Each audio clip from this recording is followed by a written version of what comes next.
There's a thin line between caring and self-betrayal. You don't notice it until you start doing things that make you feel smaller. You send one more message just to get a reply. You explain one more time just to be understood. You lower yourself one more inch just to keep the peace. And then one day you look back and realize they didn't take your value. You handed it away through chasing, through explaining, through shrinking. Stoicism doesn't teach you to be cold. It teaches you self-respect. Today, it's only 3 rules. Don't chase, don't explain, don't lower yourself. Here's the trap. Chasing, explaining, and lowering yourself all have the same root. They are attempts to control something that isn't yours, other people's reactions. Epictetus said your power lives in one place, your judgments, your choices, your actions, not their approval, not their mood, not their attention. The moment you chase, you say, your response decides my peace. The moment you over-explain, you say, your misunderstanding controls my dignity. The moment you lower yourself, you say, your treatment defines my worth. A Stoic doesn't fight for attention. He builds standards so clear that presence becomes a privilege. Now, let's start with the first rule. 1. Don't chase. Chasing doesn't start as weakness. It starts as a habit, trying to fix distance with effort. They reply late, so you send another message. They grow cold, so you become warmer. They pull back, so you lean in harder. But here's the rule. Attention can't be negotiated. The more you chase it, the cheaper you look, because you're saying, I need you to choose me. Stoicism teaches something sharper. Move like your life is already full, not as a tactic, as a standard. If someone wants you, they make it clear. If they don't, you don't chase clarity. You accept reality. So the Stoic response is simple. Stop running. Stop checking. Stop begging for signs. Hold your pace. Keep your direction. Let your absence do what your words never could. 2. Don't explain. Over-explaining is the hidden form of chasing. Instead of chasing their attention, you chase their approval. You start defending your choices. You justify your boundaries. You write paragraphs to people who only deserve a sentence.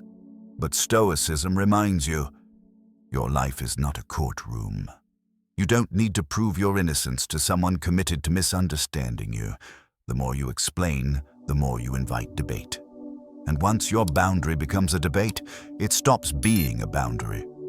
A Stoic speaks with clean, closed sentences. That doesn't work for me. I'm not available. No. Then silence.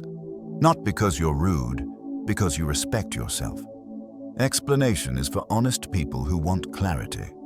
For manipulators, your words become weapons they turn against you. So say less than expected, and watch how quickly your presence starts to feel expensive.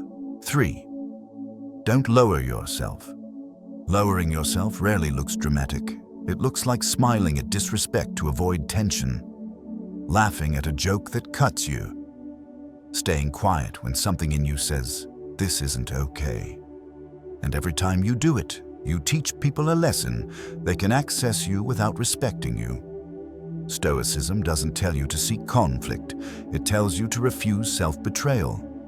Self-respect is not an attitude. It's a decision to stop negotiating your dignity for comfort. So when they cross the line, your move is calm and final. You don't beg for basic respect. You don't argue for your worth. You don't shrink to be tolerated. You step back. You withdraw access. You walk away, not to prove a point, but because a Stoic understands this. Peace is cheaper than pride, until pride is gone. Now put them together, because this is where the power actually shows. When someone pulls away, your first impulse is to chase. Instead, you pause. You keep your pace. You let silence expose intention. If they care, they return with effort. If they don't, you just got the truth for free. When someone questions your boundary, your next impulse is to explain. Instead, you compress your words. One sentence. No apology. No debate. A Stoic doesn't argue his standards. He lives them. And when someone disrespects you, the final temptation is to lower yourself, to be the bigger person by tolerating what you shouldn't.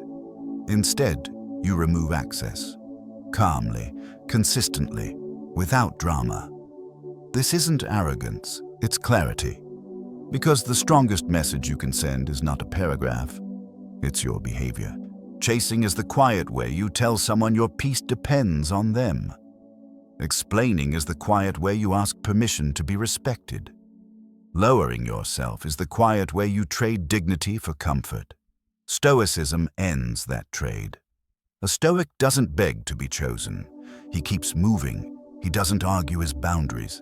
He states them and stands still. He doesn't shrink to avoid conflict. He removes access and stays calm. Because the goal isn't to win people. The goal is to not lose yourself. Let them misunderstand you. Let them leave. Let them test you. Your value is not a debate, and your worth is not decided by their attention. When you stop chasing, you reclaim time. When you stop explaining, you reclaim authority. When you stop lowering yourself, you reclaim identity.